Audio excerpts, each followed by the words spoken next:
네, 안녕하세요. 아유, 왜 이렇게 사람이 많아요? 1월에 새로 오신 분. 어이구, 많으시네. 아유, 반갑습니다. 새해 복 많이 받으시고요. 올해 꼭 합격해요. 네, 올해 꼭 합격해요. 자, 이제 다시 1월 과정. 우리가 11월 달에 기초 과정 했어요. 기초 입문. 그 기초 과정을 아직 안 들으신 분들은 1월에 오늘 오신 분들 동영상 통해서 반드시 듣기 바래요. 민법은 기초가 튼튼해야 돼요. 그래서 11월 강의를 동영상 통해서 꼭 한번 들어보시고 그래야 지금 1월에 나가는 수업이 조금 이해가 잘 가요. 자, 이제 1월은 어떻게 진행하느냐? 우리가 이제 11월 달에 민법에 관한 기초 법률 용어, 기본 구조 그런 걸 한번 스크린 한번 해봤어요. 그걸 바탕으로 해서 이제 기본서를 읽어 나갈 거예요. 자, 기본서가 이렇게 되어 있는데 두껍나요? 안 두꺼운 거예요. 뭐 이 정도는 아무것도 아니에요. 600페이지밖에 안 되잖아. 600페이지밖에 안 되는 거예요. 저는 2000페이지 봐, 2000페이지. 사법고시 볼 때. 그러니까 600페이지는 별거 아닌 거예요. 거기서 한 문제 나와요. 2000페이지에서 한 문제 나와. 주관식, 논술. 뭐 600페이지야 껌이지 뭐. 자, 민법은 기본서를 일단 봐야 돼요. 일단 우리 시험이 이제 오지선다인데 읽고 OX 맞냐 틀리냐. OX 시험이 객관식 오지선다예요. 다음 중 틀린 설명은 그러면 1번 읽고 맞아. 2번 읽고 잘 몰라. 3번 읽고 맞아. 4번 잘 모르겠어. 5번 틀렸어. 그러면 5번이 답인 거예요. 그러면 OX를 맞춘다는 것은 일단은 한번 읽어야 돼요. 이 말이 무슨 말인지를 이해하고 그 다음에 이 말이 옳은 말인지 틀린 지문인지를 판단하는 그 2단계를 거쳐야 돼요. 먼저 두 줄짜리 문장이 무슨 말인지는 이해를 하고 그 다음 이 말이 맞는 설명인지 장난을 쳐놨는지 틀린 설명인지 그걸 이제 판단하는 작업이 오지선다 객관식 시험이에요. 그러면 일단은 문장을 읽고 이해하는 능력을 키워야 돼. 법학을 처음 접근하는 방법은 일단 읽고 무슨 말인지는 알아먹어야 돼. 두 번째 이 말이 맞는 말인지 틀린 말인지를 판단해야 돼요. 근데 교재를 읽으면 두 줄짜리를 읽었는데 뭔 소린지를 몰라. 한글인데 소설책이 아니에요. 이게 법학이에요. 그래서 문장을 이해하는 해석 능력이라고 해요. 문장 해석 능력. 그 해석 능력을 일단 키워야 돼요. 무조건 외워가지고 있다 없다 하면 계속 외워야 돼요. 근데 우리 시험이 정해진 시간 안에 쭉 가야 되기 때문에 다 외워서 해결을 못 해요. 읽고 감으로 맞아 틀려 감으로 찍는 것들이 굉장히 많아요. 그 찍는 실력을 높이려면 이해도가 높을수록 찍는 실력이 높아져요. 그래서 기본서를 아주 중요하다. 기본서가 법학이 그래요. 법학이. 대신 이 기본서 내용을 다 할 필요는 없어요. 30년 기출이 다 담겨 있어요. 근데 우리 기출은 80점까지가 난이도 중하고 8문제 있죠. 80점에서 100점 사이는 난이도 상 문제예요. 그건 틀리라고 내는 문제. 틀리라고. 귀퉁이 판례도 나오고 전혀 이상한 지문도 나오고. 근데 그런 난이도 상 문제 지문까지 우리 기본서에 다 담겨 있어요. 그런 건 틀려야 될 문제예요. 해마다 틀려야 될 문제가 6문제쯤 나와요.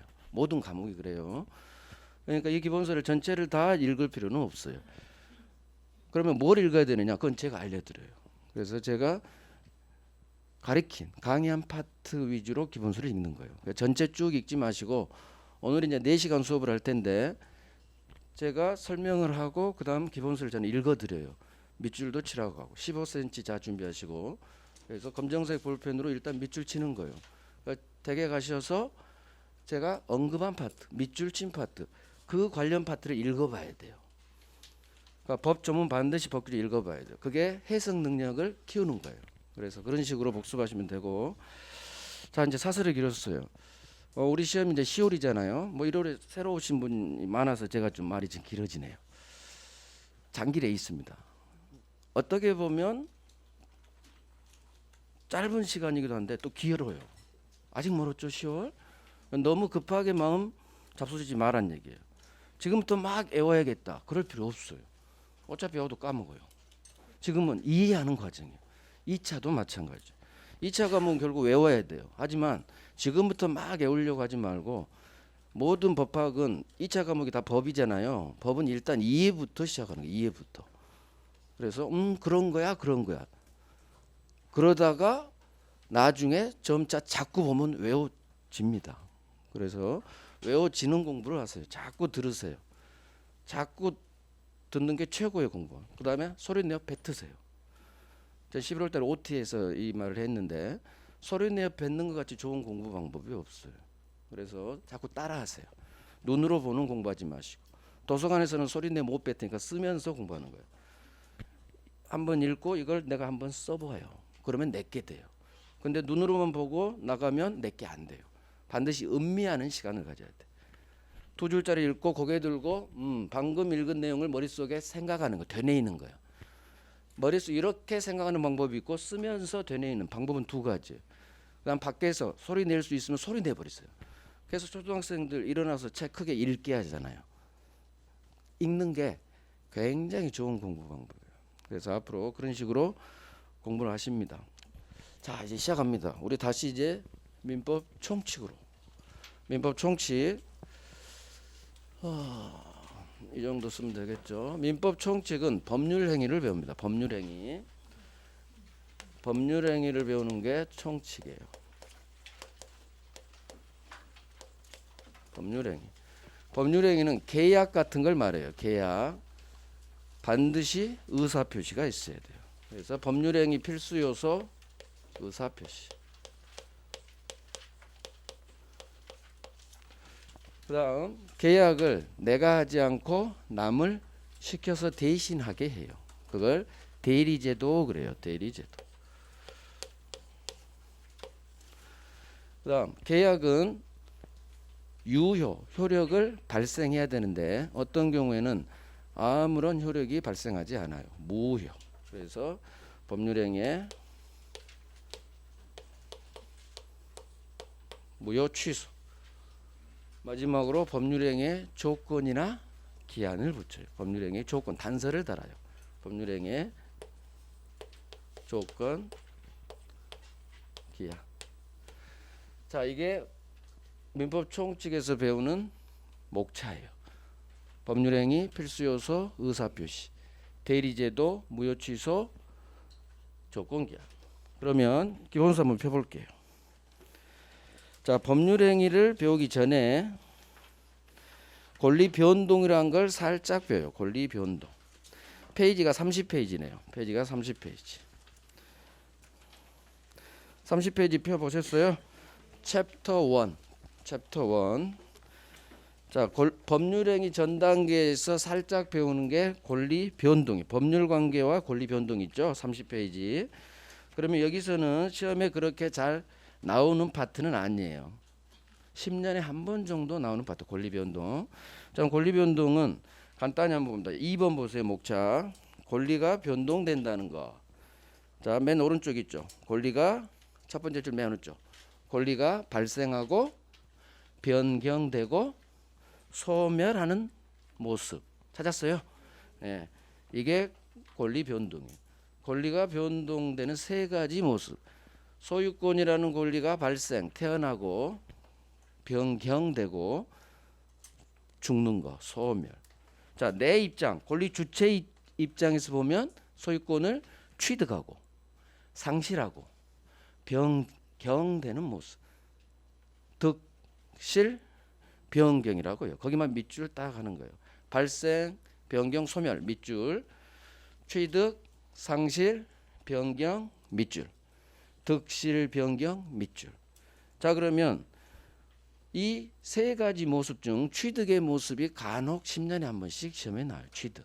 자, 일단 목차를 보면 권리 취득의 모습은 1번 원시 취득이 있죠.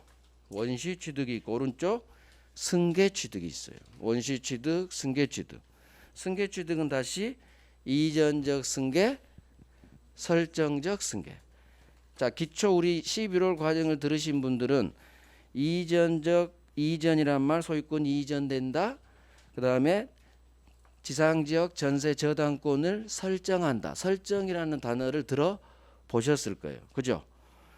이게 바로 취득의 두 가지 모습이에요. 자, 그러면 법률행위 전 단계 권리 변동을 일단 살짝 보는데, 권리 변동의 모습은 권리가 처음 태어나는 원시 취득하고 원시 취득. 그다음에 승계 취득은 말 그대로 있는 권리를 승계 이어받는 거예요. 이어받는 거. 자, 그러면 예를 통합니다. 갑이 건물을 처음 신축해. 건물이 처음 태어났죠. 그러면 이 건물에 대한 소유권이 태어나요. 전에 없던 소유권이 태어났죠. 이게 바로 원시 취득이에요. 건물이 처음 태어났다. 처음 시자예요. 처음 시. 그래서 갑이 이 건물의 소유권을 취득하는 모습은 전에 없던 권리가 태어났기 때문에 이걸 원시 취득. 원시 취득. 거기 원시 취득의 첫 번째 줄에 맨 오른쪽 건물의 신축 밑줄. 건물 신축으로 인한 소유권 취득 모습은 원시 취득이에요. 그런데 자 봐요. 갑이 이 건물을 을에게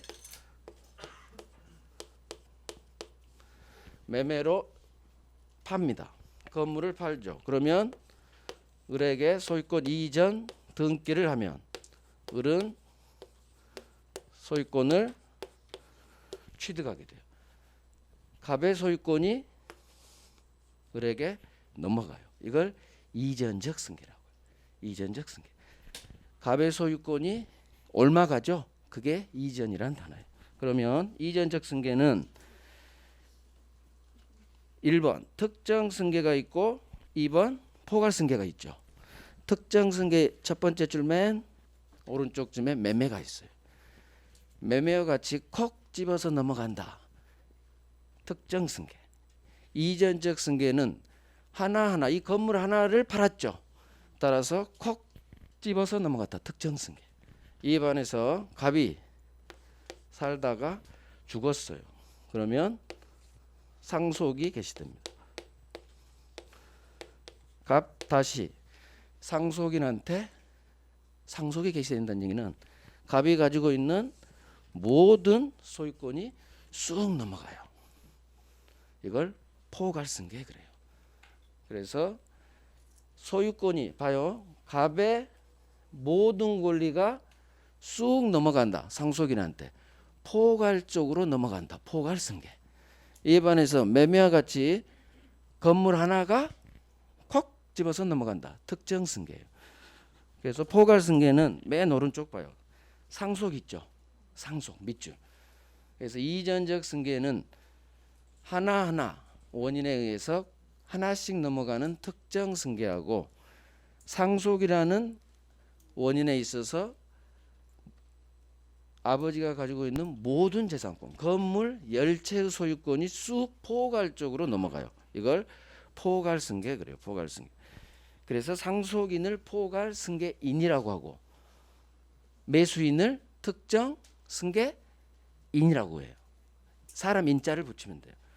그래서 특정 승계인 하면 앞으로 매수인을 생각하시고 포괄승계인 하면 상속인을 생각하세요. 상속인. 이런 이제 단어들이 가끔 나와요. 단어들이. 자, 그러면 설정적 승계는 뭐냐? 소유자가 갑이 파는 게 아니라 소유권을 제한하는 제한물권을 설정해요. 제한물권. 사용 수익을 제한하는 용익물권하고 처분 권능을 제한하는 제한물권. 그러면 지상, 지역, 전세, 저당권이라는 제한물권을 설정해 주는 거예요. 이 설정이라는 단어는 소유권이 있는 상태에서 제한 물권이 플러스 되는 관계예요. 추가되는 관계. 그래서 이걸 설정적 승계 취득이라고 해요. 그러면 이 제한 물권자는 뭘 승계받느냐? 소유권이 가지고 있는 세 가지 모습, 사용 수익, 처분 권능을 승계받는 거예요. 사용 수익, 처분 권능을 승계받는 거야. 소유권 자체를 이어받지는 않아요. 소유권이 가지고 있는 세 가지 모습 중 용익물권은 사용 수익 권능을 승계받는 거고, 소유자 대신 전세권자가 사는 거고, 저당권은 처분 권능을 승계받는 거예요. 이와 같이 이걸 설정적 승계 취득이라고 해요. 그래서 설정적 승계에서는 한번 읽어볼게요. 기존 권리자가 그대로 권리를 보유하면서 그 권리의 일부 권능을 새로운 권리자가 취득하는 경우. 무슨 말이냐? 기존 권리자는 소유자를 말해요. 소유자가 갑이 지 소유권을 그대로 가지고 있으면서 소유권이 가지고 있는 일부 권능, 소유권이 가지고 있는 힘 세 가지, 사용, 수익, 처분 권능을 말해요. 이 세 가지 권능 중 사용 수익 권능을 이어받는 게 용익물권, 지상지역, 전세. 처분 권능을 이어받는 게 저당권이에요. 그래서 그 밑에 결국 설정적 승계 취득이라는 것은 지상, 지역, 전세 또는 저당권과 같은 밑줄 제한물권 취득이에요. 제한물권 취득은 설정적 승계 취득이에요. 설정적 승계 취득. 우리 이미 지상지역 전세권은 설정한다. 저당권은 설정한다. 다 그렇게 우리 배웠죠? 그래서 이게 설정적 승계예요. 결국 다시 이제 정리합니다. 취득의 모습은 전에 없던 권리가 처음 태어나요. 원시 취득. 그 다음 처음 태어나는 게 아니라 누군가 가지고 있던 권리를 승계받아요. 승계 취득. 이 승계 취득의 모습은 권리 자체가 이전되는 이전적 승계하고 소유권이 있는 상태에서 제한물권이 플러스되는 설정적 승계. 자, 이전적 승계는 다시 하나씩 콕 집어서 넘어가는 특정 승계하고 상속이라는 하나의 원인에 따라 아버지가 가지고 있는 모든 재산권이 쑥 넘어가 버리는 포괄 승계가 있어요. 포괄 승계. 상속인을 포괄 승계인, 매수인을 특정 승계인, 정자 대신 별자도 써요. 특별 승계인 같은 말이에요. 특정 승계인, 특별 승계인. 자, 이게 취득의 모습이에요. 이게 한 10년에 한 번 정도씩 나와요. 18회 때 나왔고 28회 때 나왔어요. 그러면 38회면 아직 우리는 멀었죠? 우리는 33회니까. 자, 권리의 변경 소멸은 나중에 합니다. 나중에. 두 번째 볼게 권리 변동이 일어나는 원인이에요. 권리 변동이 일어나는 원인. 그러면 결국 지금까지 본 것은 권리 변동의 세 가지 모습이었고, 두 번째 볼게 권리 변동이 일어나는 원인이에요. 이 파트는 거의 시험에는 잘 안 나와요. 30년에 한두 번밖에 안 나온 파트예요.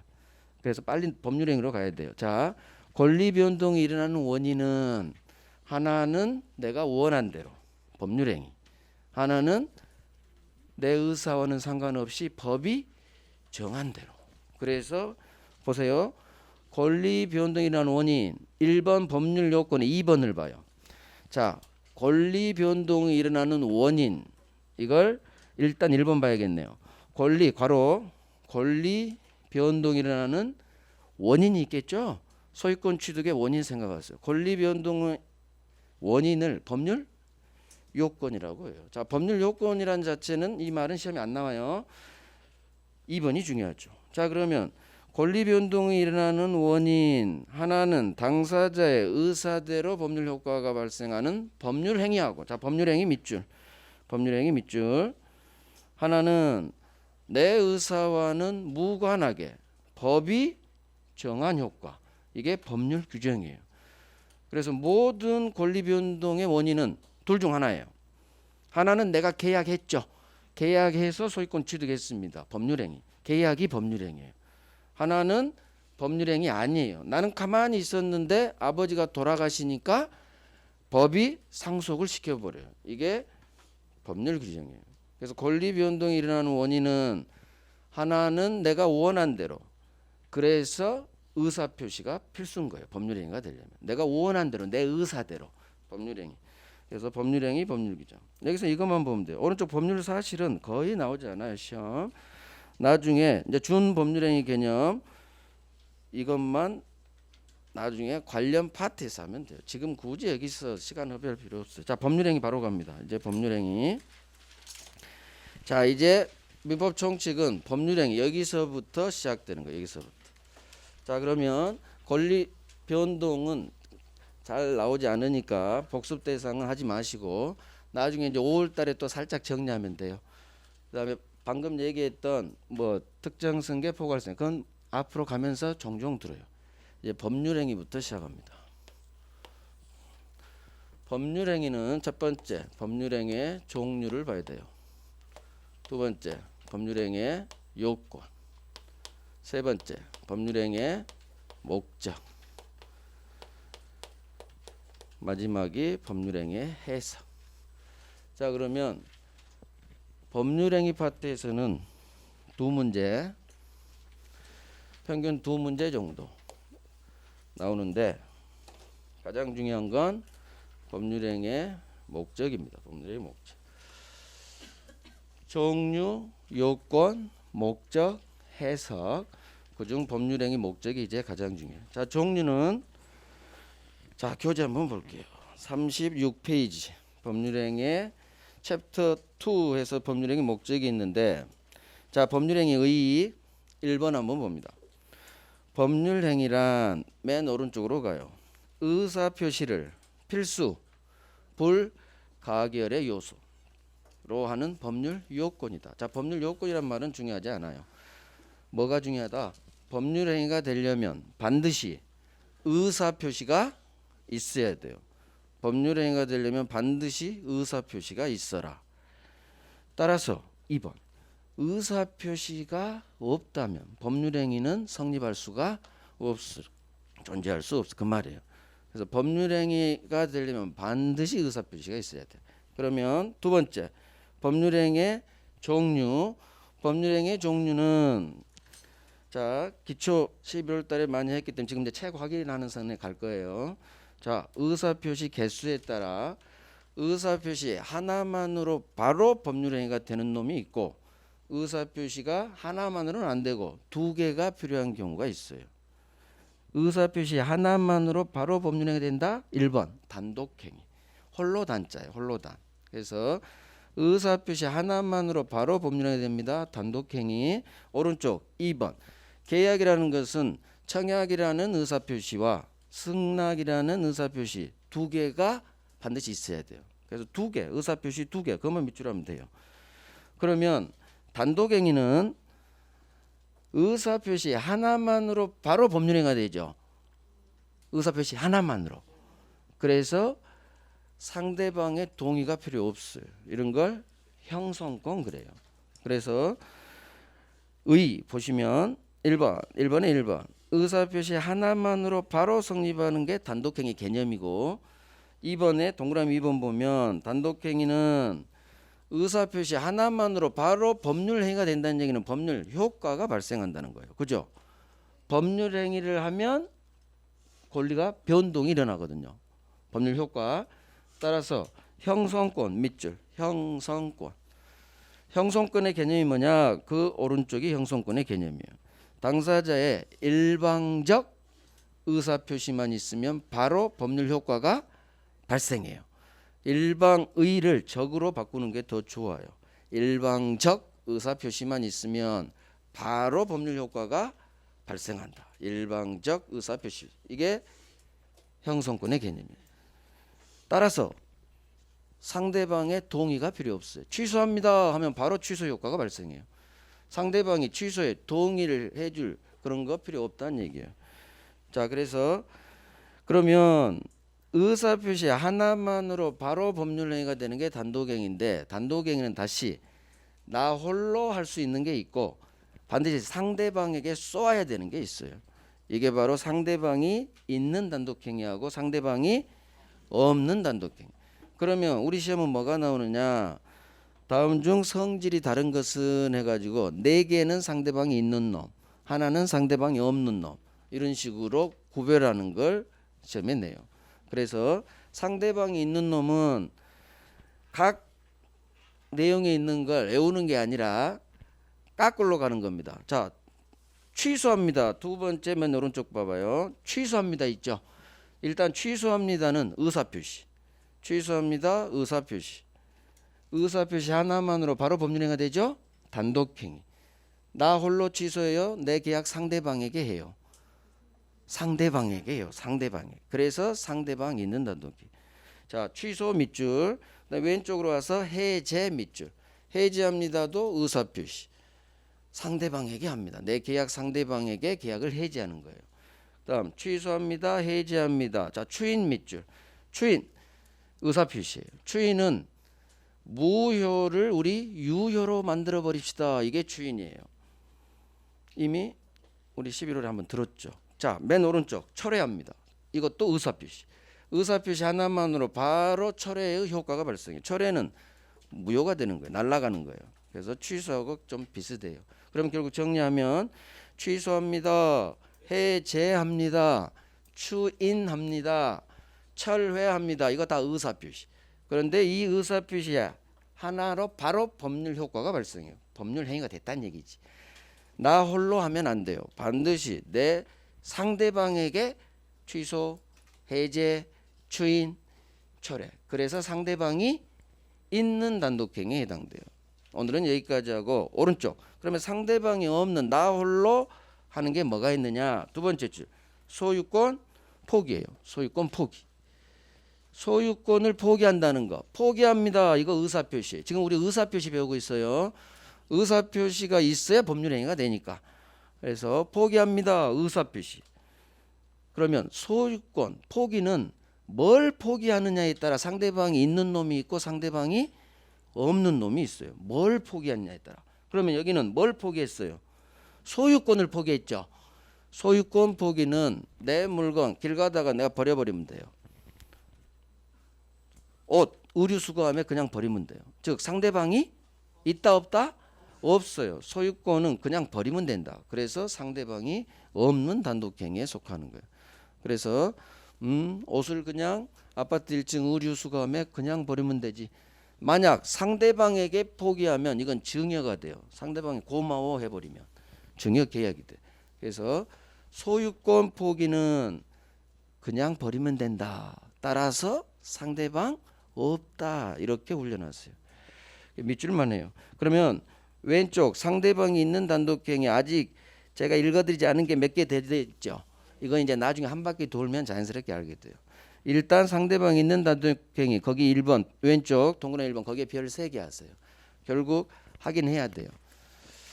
그래서 상대방이 있는 단독행위가 뭐가 있느냐 이제 우리가 일순환 돌고 하면 나머지 단어들도 다 알게 돼요. 지금은 아직 배우지 않은 단어들이라 제가 굳이 말을 안 해드리는 거예요. 그래서 이미 들어본 취소합니다. 해제합니다. 추인합니다. 추인은 우리가 무권대리에서 들어봤어요. 무권대리 아버지 본인이 유효로 만들어버리죠. 추인합니다. 철회는 상대방이 비싸게 샀을 때 날려버리죠. 그래서 이건 들어봤기 때문에 하는 거예요. 취소합니다. 해제합니다. 추인합니다. 철회합니다. 의사표시. 상대방에게 한다. 상대방. 그러면 하나 더 해볼까요? 상대방이 있는 의사표시는 언제 효력 발생해요? 상대방이 있는 의사표시는. 그렇죠. 상대방에게 내 의사표시가 도달한 때. 따라서 거기 첫 번째 줄. 상대방이 있는 단독행위는 당연히 상대방에게 내 의사표시가 도달해야 효력이 발생하는 거예요. 거기 밑줄. 상대방에게 도달해야 효력이 발생. 하지만 오른쪽 없네요. 상대방 없는 단독행위 도달할 필요가 없어요. 그냥 포기합니다. 상대가 없어요. 그러면 의사표시가 쏘아지면 바로 효력을 발생해요. 상대방이 도달할 필요가 없겠죠. 교재 없어서 굳이 안 써도 돼요. 시험 안 나와요. 왼쪽 상대방이 있는 의사표시는 상대방에게 도달해야 효력이 발생한다. 도달주의 그래요. 이제 나중에 의사표시에서 여기 의사표시에서 효력 발생 시기에서 또 해요. 자 그러면 법률행위 종류는 기준점을 뭐로 잡느냐에 따라, 즉 의사표시 개수가 하나냐 두 개냐에 따라 단독행위, 계약 이렇게 됐죠. 그 다음에 기준이 또 몇 개 있어요. 오른쪽 있죠. 이거 아직 안 해도 돼요. 채권행위, 물권행위. 우리 물권행위 유인론에서 들어봤죠. 이거 나중에 해도 돼요. 물권행위 개념만 알면 돼. 넘어갑니다. 그래서 넘어간다는 얘기예요. 잘 안 나와요. 있죠. 자, 법률행위 방식 이런 거 안 나와요. 오른쪽 증감 거의 안 나와요. 30년에 한 번 정도밖에 안 나왔어요. 그렇게 중요하지 않은 것은 그냥 빨리빨리 넘어가요. 이제 나중에 우리가 중요한 걸 하고 그다음 한 바퀴 1순환 2순환 하고 보면 아주 쉬워져요. 지금부터 막 별로 중요하지도 않은 걸 할 필요는 없어요. 순환을 돌면 민법은 돌고 돌아요. 지금 이해 안 된 게 1순환 돌면 나중에 또 이해가 가고요. 그다음에 나중에 배워야 이게 또 이해가 되고 쉽게 하는 거예요. 지금부터 들이댈 게 있고 나중에 두 바퀴 돌고 들이댈 게 있어요. 그때 할 거야. 별로 안 중요하다는 얘기. 자, 두 번째 갑니다. 법률행위의 요건을 갈 거예요. 자, 법률행위의 요건은 법률행위가 성립하기 위한 성립 요건이 있고 효력 요건. 법률행위가 유효가 되기 위한 효력 요건이 있어요. 법률행위 성립 요건, 효력 요건 문제예요. 그러면 법률행위라는 것은 계약을 생각하시고 계약이라는 것은 갑과 을이라는 두 사람이 있겠죠. 매매 계약이에요. 계약이 체결되려면 매매 계약이 체결되려면 일단 사람이 있어야 돼요. 갑과 을이라는 두 사람. 이걸 당사자라고요. 계약이라는 법률행위가 성립하기 위해서는 계약이 체결된다. 계약이 성립한다. 같은 말이에요. 자, 계약과 같은 법률행위가 성립하기 위해서는 일단 사람이 있어야겠죠. 이걸 계약 당사자라고요. 앞으로 계속 들을 말이 계약 당사자. 자, 그러면 첫 번째 성립 요건이 일단 사람, 갑과 을, 당사자가 있어야 되고 그 다음 이 계약을 한 목적이 있을 거예요. 얘들은 그냥 괜히 계약하는 거 아니겠죠. 자, 갑은 돈이 목적이고 매수인은 뭐가 목적일까요? 소유권이 목적이에요. 을은 건물의 소유권 취득이 목적이고 갑은 돈이 필요하겠죠. 돈. 자, 그래서 두 번째가 당사자 다음이 목적. 세 번째, 법률행위가 되려면 반드시 필수 요소 의사표시가 있어야 돼요. 그래서 당사자, 목적, 의사표시. 이 세 가지 당사자가 있고 사람이 있고 계약을 한 목적이 있고 의사표시가 있으면 법률행위가 일단 성립해요. 자, 그러면 계약이 체결됐다는 얘기죠. 법률행위가 성립하면 계약이 체결되면 효력을 발생해야 되는데 그러려면 여기에 있는 효력 요건을 갖춰야 돼요. 그러면 유효가 돼요. 그러면 당사자에 관한 효력 요건이 있고 목적에 관한 효력 요건이 있고 의사표시에 관한 효력 요건이 있어요. 그게 이제 교재에서 확인해요. 자, 법률행위 성립 요건 2번으로 바로 갑니다. 일반적 성립 요건으로 당사자 밑줄, 목적 밑줄, 3번 의사표시 밑줄. 그러면 당사자가 있어라, 갑과 을이 있어라, 계약을 한 목적이 있어라, 그 다음 법률행위 필수 요소 의사표시가 있어라, 의사표시가 있어라. 이게 법률행위의 세 가지 성립 요건이요. 그러면 효력 요건으로 가봐요. 효력 요건에 보면 일반적 효력 요건이 있어요. 자, 동그라미 1번에 당사자에 관한 효력 요건으로서는 당사자는 능력이 필요한데 자, 밑줄 의사 능력이 있어라, 행위 능력이 있어라. 권리 능력은 사람이 태어나면 다 있어요. 모든 사람이 다 가지고 있기 때문에 특별히 문제가 안 돼요. 의사 능력이 있어라, 행위 능력이 있어라.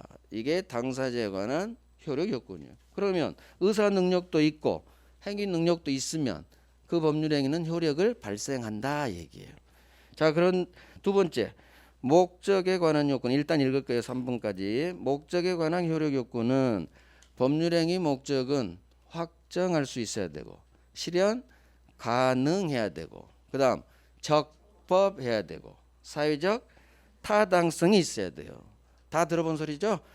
자, 밑줄 각 밑줄 하면 돼요. 목적 법률의 목적에서는 확정 밑줄, 가능 밑줄, 적법 밑줄, 사회적 타당성 밑줄. 밑줄을 하실 때는 쭉 하지 마시고 단어에 고생스럽더라도 단어에 밑줄 하세요. 분절해서. 그게 눈에 더 잘 들어와요. 의사 표시는 내 속마음인 의사가 그대로 표시돼야 돼요. 따라서 내 속마음인 의사와 겉으로 표시된 표시가 서로 일치해야 돼요. 그 다음 내 의사 표시 과정에 아무런 문제, 하자가 없어야 돼요. 자, 그러면 이 세 가지 요건을 모두 갖추면 유효가 된다는 얘기예요. 유효. 그런데 법률행위는, 자 봐요. 법률행위는 성립했는데 방금 본 효력 요건 중 어느 하나가 흠결이 됐다는 얘기예요. 그러면은 이 법률행위는 효력을 발생하지 못한 무효이거나 또는 유효지만 취소할 수가 있어요. 그래서 법률행위가 성립은 했지만 효력 요건 중 어느 하나를 갖추지 못하면 무효가 되거나 또는 유효지만 취소할 수가 있어요. 여기서 무효 취소 문제가 발생하는 거예요.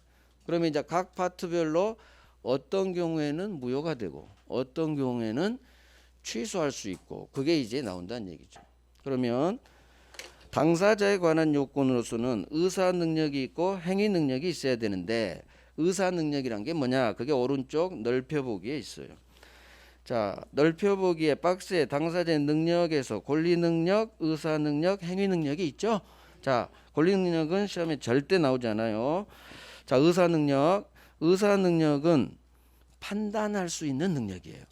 내가 이 계약을 할 때 이 계약을 내가 왜 체결하는지 판단 능력.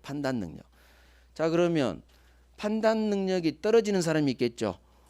그런 사람을 의사 무능력자라고 해요. 자, 의사 능력이 없다. 의사 무능력자 밑줄 2번에 밑줄 하는 거예요. 그러면 의사 무능력자의 대표가 저는 치매 노인이라고 하는데 치매 걸리신 할아버지께서는 자기가 지금 계약을 하는데 공짜로 막 무상 증여해버려요. 자기 건물들을. 자기가 하는 계약의 의미를 모르고 하는 거죠. 따라서 이분을 위해서 그분이 한 무상 증여 계약은 효력을 발생시켜 주지 않아요. 그래서 의사 무능력자가 한 법률행위는 무효예요. 밑줄. 의사 무능력자의 법률행위는 무효예요. 뭐 잘은 나오지 않지만 알긴 알아야 돼요. 그래서 의사 능력이 없다. 무효. 그런데 의사 능력이 치매 상태인지 아닌지는 어떤 때는 정신이 온전할 때도 있어요. 24시간 1년 내내 막까진 않아요. 간혹은 정신 돌아오시죠. 따라서 분쟁이 발생해요. 건물 한 채를 할머니한테 공짜로 줬는데 자식은 우리 아버지 치매니까 무효입니다. 돌려주세요 하고 건물을 받은 할머니께서는 당신 아버지 그때 정신 또렷했어요. 그렇게 주장하고 그래서 의사 능력이 있는지 없는지 판단하는 게 쉽지가 않다는 얘기예요. 그래서 나온 제도가 행위능력 제도예요. 법률 행위능력 이건 객관적으로 기준을 설정해버려요. 일정한 객관적 기준에 따라 계약을 혼자서 하지 마세요. 이게 행위능력 제도예요. 따라서 행위능력이란 의의가 1번이에요. 혼자서 단독으로 유효하게 법률 행위를 할 수 있는 능력 이걸 법률 행위능력이라고 해요. 그러면 중요한 것은 혼자서 계약 못하게 하는 사람이 누구냐 이걸 행위능력이 제한되는 사람 제한 능력자라고 하는 거예요. 그래서 행위능력 법률 행위능력이 제한되는 사람을 제한능력자 밑줄. 그러면 제한능력자는 세 사람이 있어요. 미성년자, 피성년 후견인, 피한정 후견인 이 세 사람이 제한능력자예요. 그럼 미성년자는 만 19세 미만자, 피성년 후견인은 어른 성년인데 후견 뒤에서 돌봐줄 사람이 필요해요. 피성년 후견인 성년 어른인데 후견인이 필요해. 뒤에서 돌봐줄 사람이. 치매 노인을 자식이 법원에 데리고 가요.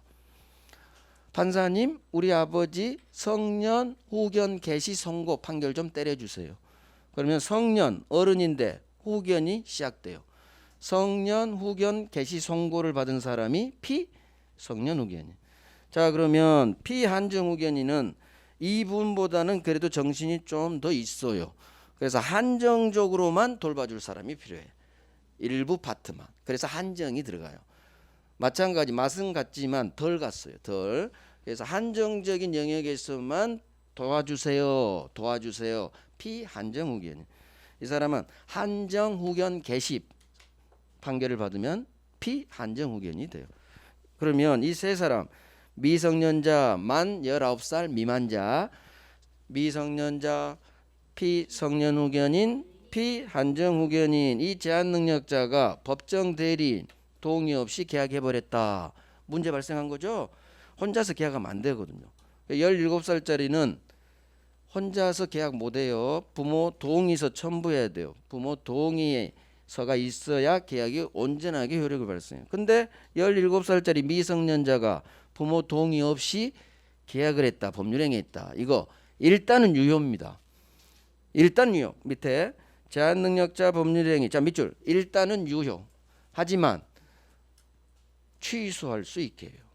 그래서 우리 민법에서 정한 취소 사유가 딱 세 가지밖에 안 되는데 그중 첫 번째 제한능력자 법률행위는 취소 사유가 돼요. 취소.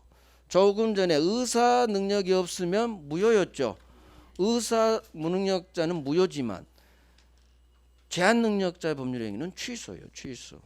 그래서 제한 능력은 취소 사유가 됩니다. 결국 여기서 볼 것은 제한 능력자의 법률행위는 우리 민법이 정한 취소 사유 세 가지 중 첫 번째 취소 사유다. 취소 사유다. 자, 취소할 수 있다. 밑줄 하면 돼요. 자, 교재는 없지만 만약에 갑이 을한테 팔고 얘가 17살.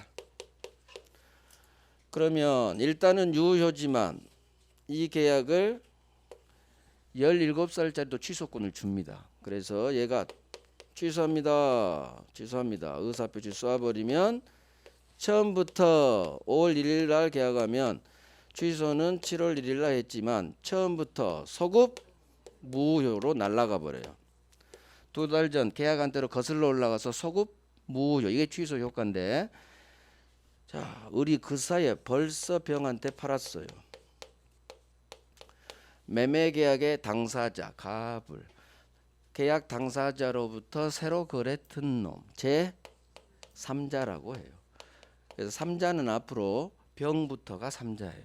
병이 나왔다는 얘기는 갑과 을이 나왔다는 얘기고, 우리는 순서대로 사람을 해주니까 갑과 을이 계약을 항상 해요. 계약 당사자 아닌 제3자. 그러면 갑이 부모 동의 없이 미성년자가 매매 계약했어요. 일단은 이 매매 계약은 일단은 유효야. 일단은. 따라서 취소가 되는 게 아니라 취소할 수도 있고 안 할 수도 있어요. 그래서 17살 본인 갑이나 또는 부모님, 법정 대리인 이 두 사람이 취소권자가 되는데 상대방은 취소 못해요. 너 godbil이야. 취소 안 돼요. 상대방은 취소권이 없어요. 오로지 이쪽 제한능력자 쪽만 취소권이 있어요. 자, 문제는 내 아파트가 을한테 있으면 을한테 취소하고 회복하면 되는데 벌써 을이 병한테 팔아서 병에게 내 아파트가 가 있다는 얘기죠. 얘가 살고 있고 등기도 박았어. 그러면 갑은 이 계약을 취소를 해야 될 텐데 현재 아파트에서 살고 있는 병을 찾아가서 병에게 취소한다, 을에게 취소한다. 을에게 합니다. 항상 취소의 상대방은 법률행위 직접 상대방, 내 계약 상대방, 을. 대신 을한테 취소하고 갑은 병을 찾아가는 거예요. 문제는 이놈은 당연히 이와 같은 사실을 모르고 산 선의 3자란 얘기죠. 그러면 갑은 선의 3자 병에게 이 취소로 대항할 수가 있다 없다? 들이댈 수 있다. 이유. 그렇죠. 이게 나와야 돼. 절대적 취소니까. 절대적. 동네가 지금 우리 법률행위 동네하고 있죠. 법률행위. 첫 번째 동네 무효 취소는 절대적 무효, 절대적 취소. 절대는 모든 삼자에게 다 무효가 되고 취소되는 거예요. 그래서 제3자 병이 비록 이와 같은 사정을 전혀 모르는 선예 삼자라 하더라도 제한 능력 이유란 취소는 선예 삼자에게도 대항할 수가 있다로 끝나요. 이유가 이거야. 이유. 앞으로 제가 괄호 열고 닫죠. 이게 이 결론의 이유예요.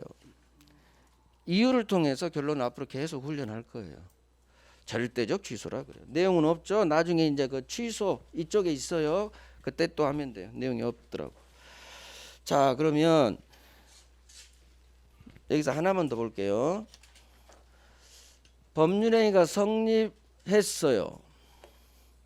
효력 요건도 아무런 문제가 없어요. 갖췄죠?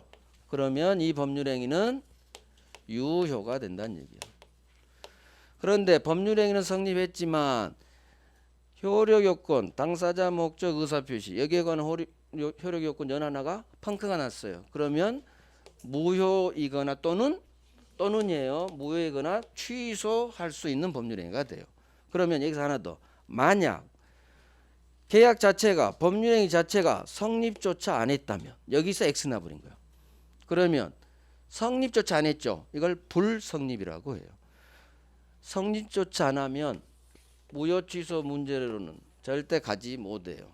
그냥 불성립으로 끝나버려. 무효 취소는 언제 나오느냐? 일단은 성립은 해야 돼. 일단은 성립을 전제로 효력 요건에서 펑크가 나야 돼요. 그때 무효 취소 문제가 발생하는데 성립조차 안 했어. 불성립. 그때는 무효 취소 문제는 아예 발생하잖아요. 자, 우리가 1차, 2차가 있죠. 우리 시험이 공인중개사 1차에 붙어야 2차 시험에 채점이 들어가요. 내가 1차가 안 됐는데 2차는 90점 맞았어. 평균. 근데 1차가 점수가 합격 점수가 안 나왔어요. 그러면 나만 90점이지 객관적으로는 채점 자체가 안 들어가요.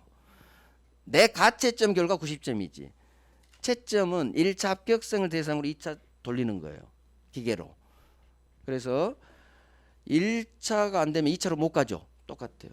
성립조차 안 하면 무효 취소로 갈 수가 없어요. 그 내용이 어디 있느냐? 법률행위 요건 왼쪽에 의의 1번 의의에 2번에 있어요. 자, 그래서 봅니다. 법률행위가 성립 요건을 갖추지 못했대요. 성립 요건을 페이지 40페이지예요.